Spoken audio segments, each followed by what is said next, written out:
大家好，我是小鹅。40多度的高温就想吃些凉的。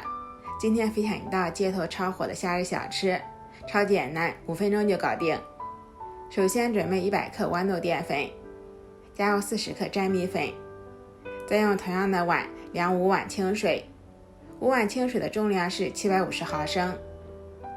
先搅拌均匀，再直接倒入锅中，先开大火不停搅拌，搅拌到出现结晶之后，再转小火不停搅拌，慢慢的会越来越粘稠，搅拌到淀粉糊变透明鼓大泡，提起铲子呈片状缓慢掉落就可以了。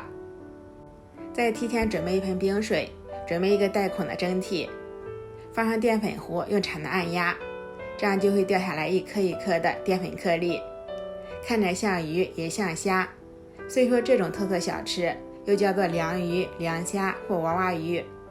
放入冰箱中冷藏一下，口感更佳。现在煮一个糖水，60克红糖，再加30克白糖或冰糖，这样可以增加甜度和粘稠度。先大火煮至融化，再转小火煮3分钟，煮到鼓大泡后倒出来放凉备用。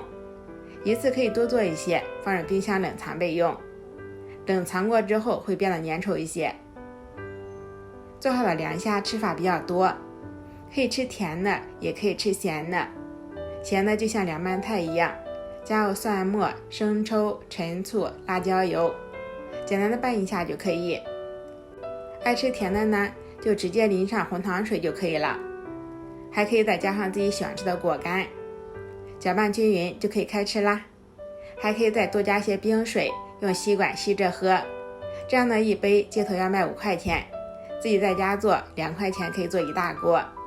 做法简单，清凉解暑，喜欢的话就收藏且吃下吧。